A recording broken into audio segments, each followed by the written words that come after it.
December 17th, 1944, the Schnee Eifel, near St. Vith, Belgium. Corporal Daniel Wozniak didn't hear the mortar round land 12 feet behind him.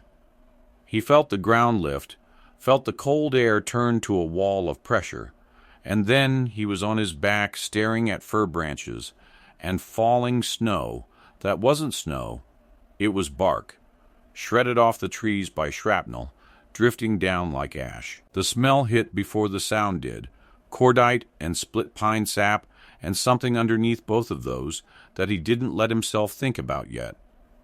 His ears were ringing a single flat note that drowned out everything else for 3 full seconds, and in those 3 seconds the whole world narrowed down to gray sky, falling bark, and the absolute certainty that he was still alive, which felt, for one strange instant, like the most surprising fact in the world.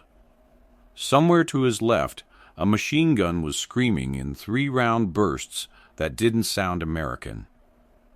Somewhere to his right, Private Halloran was shouting his name, except it came out warped, underwater, like the war had reached up and stuffed cotton in both his ears. He rolled. He found his rifle. He found his hands still worked. 3 days earlier, this stretch of forest had been quiet enough that men were trading cigarettes for chocolate and writing letters home about how the worst thing about the Ardennes was the boredom. 3 days earlier, nobody in the 106th Infantry Division had heard the words 6th Panzer Army spoken out loud.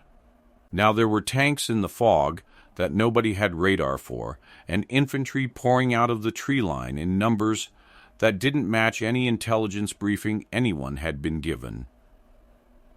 Wozniak came up on one knee behind a fallen log, breath fogging, hands steady out of sheer stubbornness. 40 yards out, gray shapes were moving between the trees, disciplined, spaced, patient, not panicking, hunting, and then, over the German radio chatter bleeding faintly, through a captured handset clipped to his vest, chatter he could only half follow, just enough scraps of the language to catch shape and tone, a voice said something that made the men around that voice go quiet. Wo ist die Hornisse? Where is the Hornet? Wozniak didn't know that word yet. Not really, not what it meant to them. But he would build the reason for it with his own hands in less than 48 hours, and when he was done, German radio operators along this stretch of front would be saying that word like a curse, like a warning, like something you didn't want to be standing near when it found you. Hold that thought. You're going to want to remember it. For now, smoke, snowbark falling like ash, a machine gun chewing through the cold, and one corporal with a standard-issue M1 carbine that was about 36 hours away from not being standard-issue anything.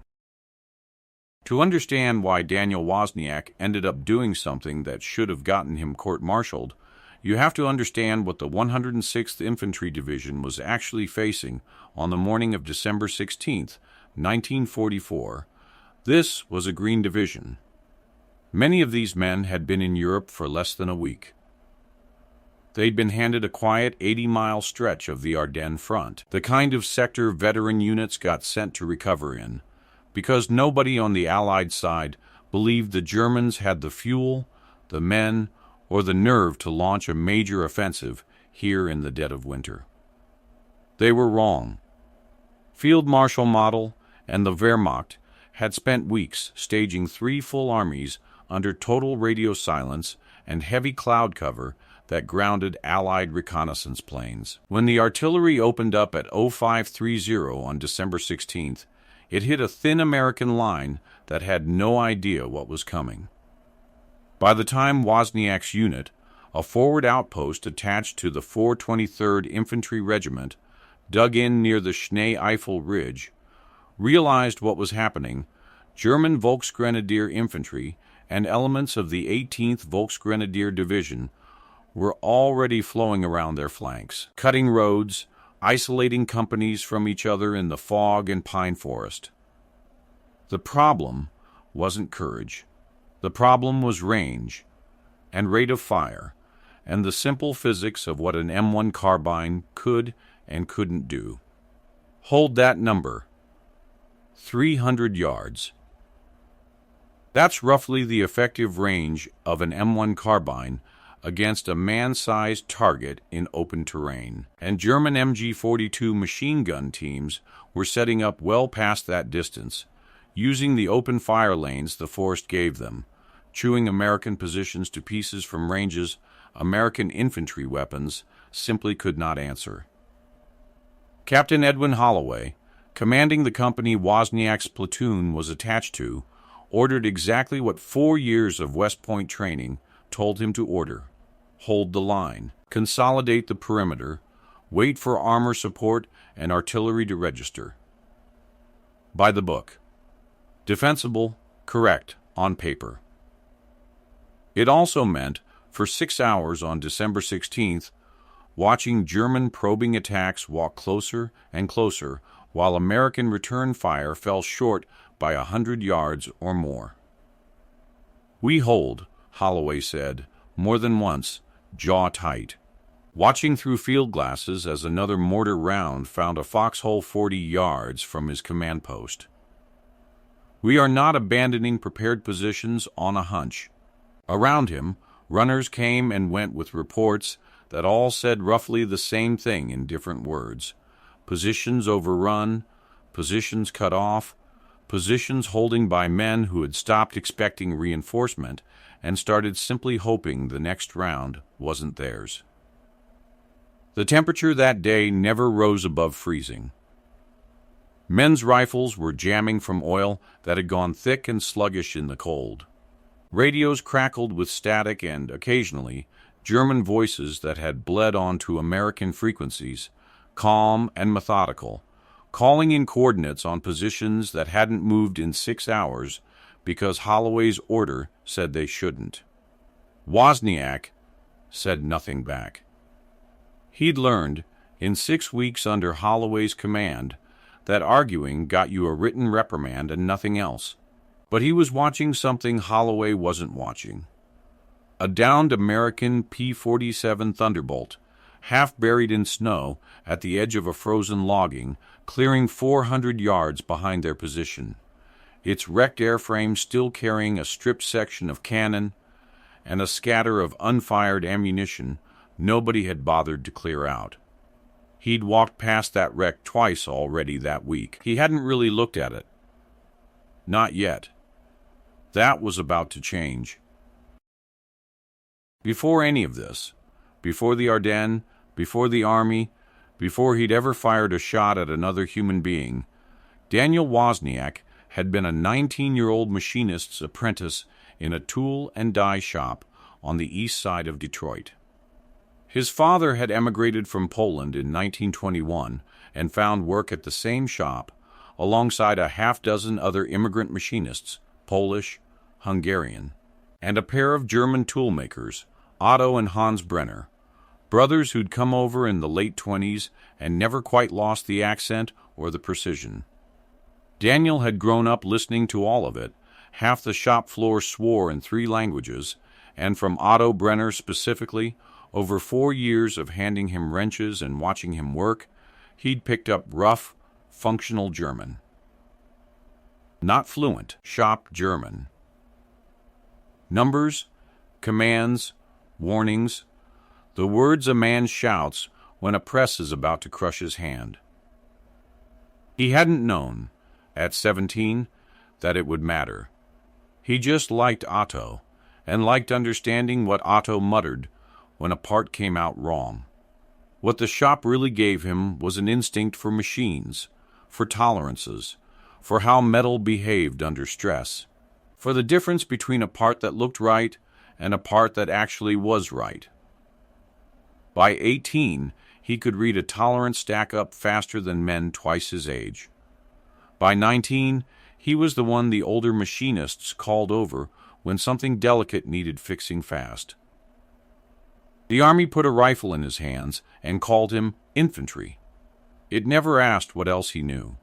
Now, In a frozen logging, clearing 400 yards behind the line, kneeling in snow that had soaked through his gloves an hour ago, Daniel Wozniak was looking at a P-47 Thunderbolt that had gone down 3 weeks earlier. Engine trouble, not enemy fire. The pilot had walked away. And seeing not a wreck, but a parts bin. The Thunderbolt's 8-wing mounted 50 caliber Brownings were gone, salvaged by the Air Corps recovery team weeks ago.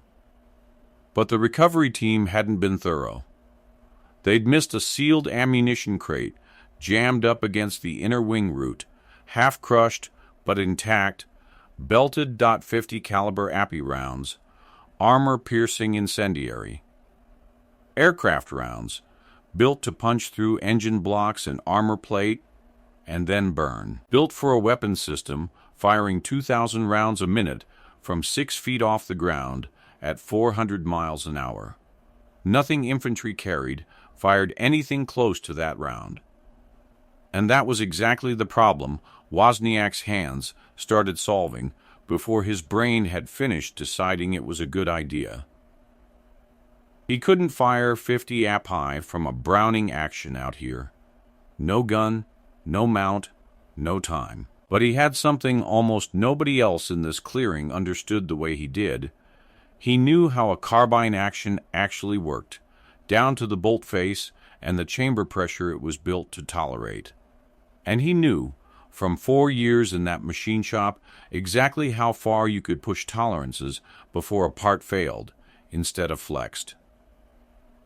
His M1 carbine fired a 30 caliber round at modest pressure, built for close, fast, light infantry work, not penetration.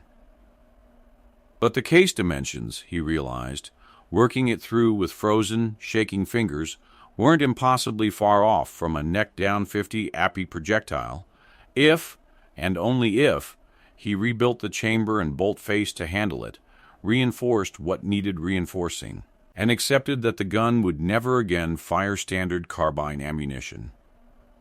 The arithmetic mattered more than the ambition. A standard carbine round generated chamber pressures the action was built to absorb 1,000 times over without complaint. The aircraft round he was proposing to force through that same action carried a projectile nearly 4 times the mass at a fraction of the carbine's intended bore, which meant either the chamber held under far higher localized pressure than anything Springfield had designed for, or it didn't hold at all. And a chamber that didn't hold meant a bolt face coming back into his own skull at velocities. That didn't leave room for a second mistake. He spent 2 of his 18 hours doing nothing but math on a scrap of paper by lantern light, the kind of math Otto Brenner used to do in his head before a job and write down only to check himself afterward. He spent the next 18 hours doing exactly that, working by lantern light in a collapsed equipment shed 200 yards off the line, using files, a hand drill, and a vise scavenged from a dead motor pool. He bored out the chamber. He reinforced the bolt lug seating with scrap steel hammered and filed to fit, testing the headspace by feel the way Otto Brenner had taught him to test a die. He hand-fitted 3 rounds of Appy ammunition, necking the cases down with patient, repeated filing until they'd feed. At hour 11, a round he'd modified too aggressively detonated in the open breech during a test fire. Not in the chamber, close enough to put a line of shallow burns across his left forearm and send a fragment of brass past his ear, close enough to hear it sing. The blast knocked the lantern off its hook and plunged the shed into total darkness for a handful of seconds, in which he genuinely didn't know whether he still had all his fingers. He did. He flexed them once to be sure, found the lantern by feel, relit it with hands that were shaking for the first time all night, and made himself look at what had gone wrong before he let himself feel anything about it. The case wall had been too thin at the shoulder. He'd filed past where Otto would have stopped him. He didn't report it. He wrapped the arm, swore in 3 languages without thinking about which ones, and kept going, slower now, more careful. The kind of careful that comes only after a mistake has shown you exactly what it costs. At hour 14, Captain Holloway found him in the shed, took one look at the disassembled carbine, the modified rounds laid out in a row, and the scavenged aircraft ammunition crate, and very nearly confiscated the entire project on the spot. "This is not Army-issue ordnance, Corporal. You are modifying live aircraft ammunition with hand tools in a combat zone. Do you understand what happens to that round if your tolerances are off by half a millimeter?" "I do, sir. I'm a machinist. I checked them twice." "That's not the regulation, Wozniak. The regulation is you fire what you're issued. The regulation didn't stop that MG-42 nest from cutting Sergeant Daly's squad in half yesterday at 400 yards, sir. Holloway didn't have an answer for that. He confiscated nothing. He also didn't authorize anything. He simply walked out, which Wozniak understood, even then, as the closest thing to permission he was going to get. By hour 18, the carbine was finished. Heavier than it should be. Recoil sharp enough to bruise a shoulder that wasn't ready for it. Magazine capacity cut down to 10 rounds instead of 15, because the modified cases were longer and the feed lips needed more clearance to function reliably. There was one more thing he did in the last hour before dawn that he never mentioned to anyone. Not Holloway, not Halloran, not the chaplain who'd later ask him about the war and get a shrug for an answer. He sat alone in the equipment shed with the finished carbine across his knees and ran his thumb along the crude weld where aircraft steel met infantry steel. And he thought about his father's hands, scarred the same way, from the same kind of work, in a country and ocean away from this forest. He thought about Otto Brenner, teaching him to listen to a machine before he ever touched it. The metal tells you what it can take, if you're patient enough to hear it. He'd built this thing out of patience, and theft, and a refusal to die exactly the way the regulations expected him to. Whatever it did in the next 6 hours, it was already, in some sense, he couldn't have explained to Holloway, a kind of homecoming. He stood in the gray pre-dawn light, breath fogging, arm throbbing under its bandage, and chambered the first live appy round. The bolt closed with a heavier, denser sound than a standard carbine round ever made. A sound with weight in it. The kind of sound that told you something about the chamber pressure waiting behind it. He had no idea, yet, what 300 grains of armor-piercing incendiary ammunition was actually going to do to a man, or a vehicle, or an enemy unit's nerve. He was about to find out, in roughly 6 hours, in the worst possible way. The first complication arrived before he'd even fired the weapon in anger. At 0430, on December 17th, barely 2 hours after the carbine was finished, German Volksgrenadier Infantry, supported by 2 Stug self-propelled guns, hit the company's eastern flank in strength, exploiting a gap between Wozniak's platoon and the next company over that nobody had been told existed. The Stugs came out of the fog, firing high-explosive rounds at point-blank range into foxholes that had never been built to survive direct fire from a tracked gun, dirt and frozen pine needles, and twice, things that weren't dirt or pine needles, thrown 30 feet into the air with each impact. Holloway's careful, by-the-book perimeter, built around holding fixed positions and waiting for artillery support that hadn't arrived, started coming apart in the first 10 minutes, because the Germans weren't attacking the strong points. They were pouring through the seams. Wozniak's squad, 6 men including himself, got cut off from the rest of the platoon almost immediately, pinned in a shallow trench line, with the Stug's main guns walking explosive rounds down the tree line 40 yards to their right. This is where his guerrilla instinct, the part of him that had spent boyhood summers hunting deer in the scrub forests outside Detroit with his uncle, learning to move without being seen, to use deadfall and shadow instead of cover that announced itself, started overriding what 6 weeks of conventional infantry training had taught him. Holloway's voice came over the radio, ordering the trap squad to hold position and wait for relief. Wozniak looked at the Stug's fire pattern, looked at a fold in the terrain 40 feet to his left that the German gunners hadn't accounted for, and made a decision that violated a direct order. He moved his squad, low and fast, through a drainage gully half filled with frozen meltwater, putting a shoulder of high ground between them and the Stug's line of sight. It worked. It also put them somewhere new, and somewhere new meant a different kind of danger entirely. On the far side of that high ground, they walked directly into a German listening post. 3 men, a forward observer, and 2 riflemen, set up to call in artillery on exactly the position Wozniak's squad had just vacated. The fog here was thicker, pooled in the low ground, muffling sound in a way that cut both directions. Neither side heard the other coming until they were close enough to see breath fogging on both sides of a single fallen tree. No machine guns here, no armor, just close, fast, brutal contact at 15 feet, and Wozniak's grasp of fragmentary German, catching the word Beobachter, observer, on the radio handset one of the Germans was carrying, half a second before his squad would have otherwise realized what they'd stumbled into, bought him the half-second he needed to put the first modified API round into the forward observer before the man could finish keying his radio. The round did something Wozniak hadn't fully braced for. It didn't just wound.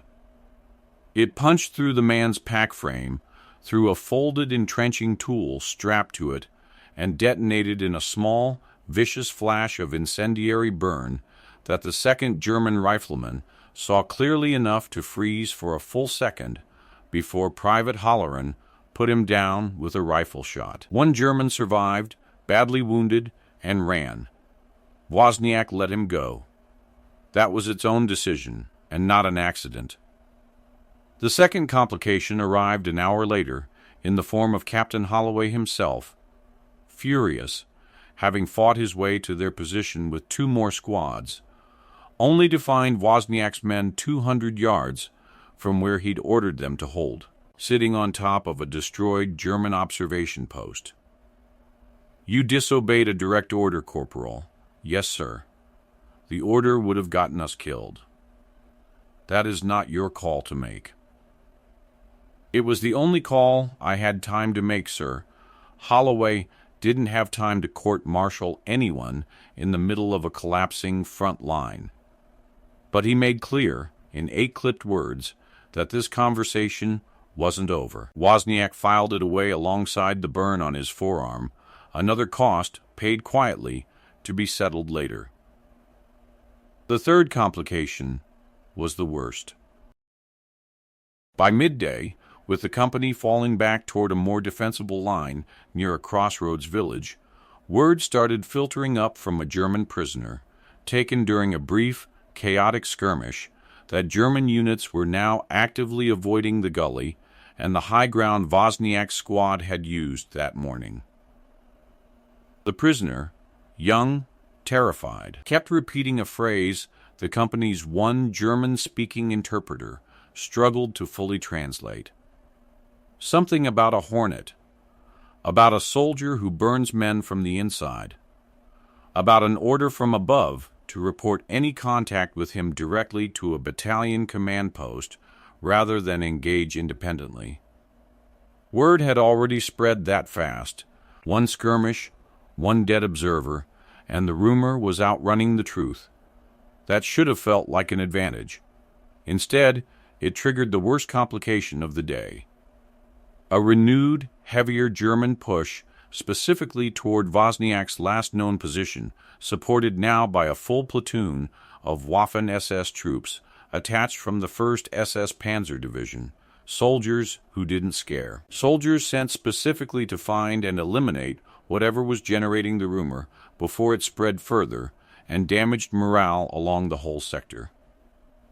By 1600 hours, with light failing and temperatures dropping toward zero, Wozniak's squad, down to 4 men, Halloran wounded in the shoulder, ammunition for the modified carbine down to 6 rounds, was pinned in the ruins of a stone farmhouse on the edge of the crossroads village, with SS infantry maneuvering to encircle the building from 2 sides and a half-track, bringing up a heavier machine gun to suppress the only avenue of retreat.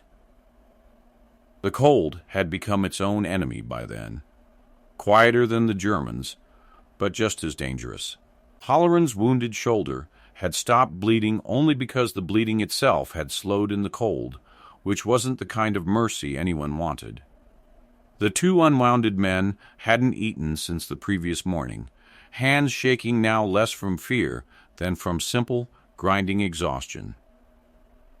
This is the part of the story that doesn't usually make it into after-action reports, not the firefights, but the hours of cold, hungry waiting between them, the kind of waiting that wears a man down faster than combat ever does, and that was wearing all 4 of them down to something thinner than courage by the time the half-track's engine became audible through the trees.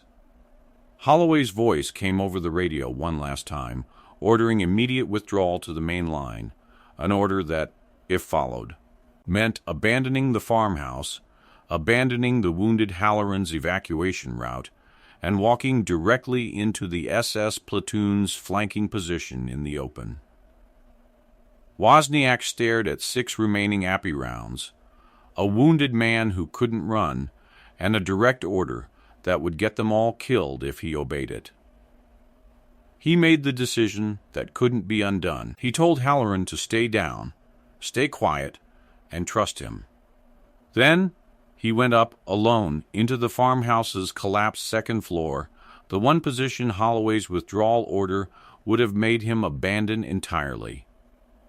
The SS platoon was moving in 2 squads, disciplined, using the farmhouse's stone outbuildings for cover, exactly the way doctrine taught them to clear a contested position. A conventional American defense, Holloway's defense, would have met that advance head-on from the ground floor in a fight the 4 remaining Americans could not have won against a full platoon. Wozniak didn't do that. He went up, into shadow, into the kind of elevated, half-collapsed position a hunting man recognizes instinctively as a kill zone nobody walks into expecting to be watched from above. He let the first squad pass directly beneath him. Through the broken floorboards, he caught fragments of German radio chatter from the squad leader below, Vorsicht, Die Hornisse, be careful, the Hornet, confirming, in real time, that the rumor had reached this platoon specifically. They were nervous. They were moving slower than doctrine called for, scanning corners they didn't need to scan, wasting precious seconds. That hesitation was the gap he needed. He fired the first Appy round down through the floor into the lead squad at point-blank range. The round didn't just kill the man it hit.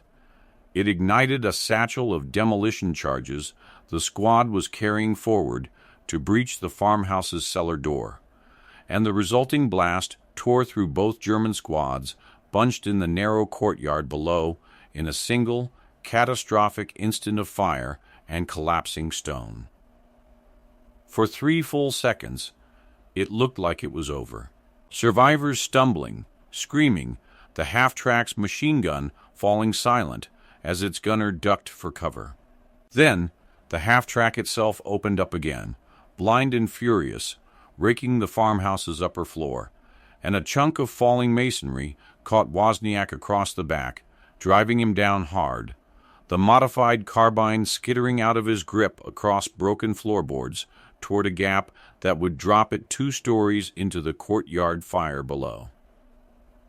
He lunged, caught the sling one-handed, half off the edge himself, and for one suspended second the entire mission balanced on whether his fingers held. They held. He hauled himself back, modified carbine in hand, and went to chamber a sixth round, except the bolt wouldn't close. A sliver of broken floorboard had wedged itself into the receiver during the fall. And for 3 of the longest seconds of his life, Daniel Wozniak knelt in a half-collapsed farmhouse with a German half-tracks machine gun traversing toward him and a jammed weapon in his hands that 4 hours of careful machining couldn't help him with now. Only the same patient hands that had built it. He didn't panic. He couldn't afford to.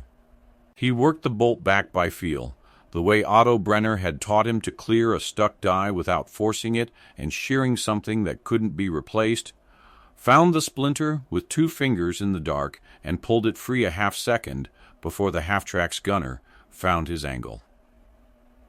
The bolt slid home. 5 rounds left, and he found the half-tracks gunner reloading, exposed, for 4 seconds, in the open hatch. He used the last of his elevated angle, fired once, and the Appy round's incendiary burn found something inside that vehicle that wasn't supposed to burn that easily. Fuel line, ammunition, something, because the half-track went up entirely. A secondary explosion that lit the whole courtyard white and ended, for good, any organized German command of the assault. A surviving German Enco, badly burned, screaming something Wozniak only half caught through the chaos and the ringing in his ears, but caught enough of, an order, frantic, to fall back, to abandon the position, to report contact with the Hornisse confirmed. The SS platoon broke, not retreated in order, broke, scattering back toward the tree line in a rout that no rumor alone could have caused, but that one terrible, specific, confirmed encounter made unstoppable. Wozniak came down the farmhouse stairs on legs that didn't feel entirely his own, found Halloran still breathing, still conscious, staring up at him with an expression somewhere between disbelief and something closer to awe. "What in God's name did you just do?" Halloran said. It wasn't really a question. Wozniak didn't answer right away. He was looking at the modified carbine in his own hands, 1 round left, barrel scorched, stock cracked from the fall, and thinking, distantly, that Otto Brenner would never have believed what his shop German had just been used for. By the time relief elements reached the Crossroads village 2 hours later, the SS platoon's assault had collapsed entirely, and what remained of the company was able to fall back to the main defensive line near St. Vith intact. A line that, alongside other units, would help slow the German advance long enough for reinforcements to arrive and the offensive's momentum further north and west to eventually break. The relief column found the farmhouse still smoking, the half-track a blackened husk in the courtyard, and 4 exhausted, frost-bitten Americans who didn't say much beyond pointing toward the road and asking for a stretcher for Halloran. Nobody who walked through that courtyard that night needed it explained to them what had happened there. The stone walls told most of it themselves. Halloran survived, evacuated with a shattered shoulder that ended his war but not his life. He'd write to Wozniak twice after the war, short letters about a job at a hardware store in Ohio, never once mentioning the farmhouse directly, always signing off the same way, "Still glad you didn't listen to the captain that day." 2 of Wozniak's other squadmates made it back without serious injury. The cost, when it finally came due, wasn't measured in casualties. It was measured in the conversation Captain Holloway had with him 3 days later, in a requisitioned farmhouse cellar that smelled like cold stone and gun oil. "You disobeyed a direct withdrawal order, Corporal. I should be writing you up for it." "Yes, sir." Holloway was quiet for a long moment, turning a pencil between 2 fingers. "You also held a position that, by every piece of doctrine I was trained on, should not have been held. And 4 men are alive because of it." He didn't apologize. Men like Holloway rarely do. But he set the pencil down without writing anything, and what went into the official record afterward was a clean, simple account of a successful defensive action against a German SS assault, competent, by the book, no mention of a modified weapon, no mention of a disobeyed order, no mention of a corporal who'd spent 18 hours in a collapsed equipment shed rebuilding a carbine with a hand drill and a stolen vis. Holloway protected him the only way a man like Holloway knew how to protect anyone, by writing the truth out of the paperwork and letting the result speak for itself. The unofficial truth traveled faster and farther than the official one ever could. Within the week, German prisoners taken along this stretch of the Ardennes front were giving conflicting, exaggerated descriptions of a single American soldier who burned men from impossible angles and vanished before return fire could find him, reports serious enough that they reached a German divisional intelligence summary, half skeptical, half unwilling to entirely dismiss it. The name, Die Hornisse, the Hornet, stuck to that stretch of front for the rest of the campaign. Repeated in nervous radio chatter whenever American resistance in that sector held longer than expected. Wozniak never wore that nickname. He never asked to. He went back to a standard-issue carbine within the week. The modified weapons chamber, stressed past safe tolerance by the fighting at the Farmhouse, was retired before it could fail on him for good, and finished out the Bulge the way most infantrymen did, cold, exhausted, doing the next necessary thing. What he carried forward wasn't the weapon, it was the method. In the months that followed, as green replacements filtered into the unit to replace losses from the Ardennes, more than one of them found themselves on the wrong end of a quiet, patient lesson from a corporal who didn't talk like the field manual. How to read a fold in terrain before you trust it. How to listen for the 3 or 4 words in a language you don't speak that tell you everything you need to know about what's about to happen. When the order you've been given is the wrong order and you have to be willing to live with what it costs you to ignore it. There's a moment, recorded only secondhand, decades later, by a man who'd been a frightened 19-year-old replacement that winter, of Wozniak crouched beside him in a wet trench somewhere past the Rhine, weeks after the Bulge, pointing out a hairline gap in a hedgerow and saying nothing more instructive than, "That's not natural. Somebody made that gap. Watch it before you walk past it." The young soldier watched it. Something moved in it 20 minutes later.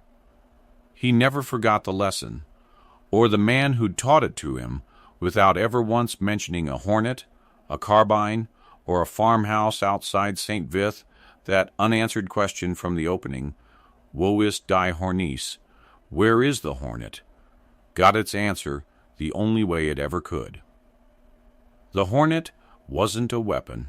It was a Detroit machinist's apprentice who understood tolerances, terrain, and just enough fractured German to buy himself half a second, when half a second was the entire margin between living and dying, and who built, out of a wrecked fighter plane's leftover ammunition and a violated direct order, the one thing standard doctrine could never quite manufacture, an edge nobody saw coming until it was already too late. Daniel Wozniak's name never made it into a single history book. Men like him rarely do. The official record protected him by leaving the real story out entirely, which means the only place this story exists now is in moments like this one. So here's the question for the comments. If you were Holloway, standing over a corporal who just disobeyed a direct order and survived because of it, do you write him up, or do you let the result speak for itself? And if you want the next one, tell me which weapon merge you want to see built next, and which front it should happen on. Some men fought this war with what they were issued. A few fought it with what they could build in the dark, with stolen parts and borrowed nerve, one tolerance at a time. If this one hit, you know what to do. Like, subscribe, and I'll see you on the next front.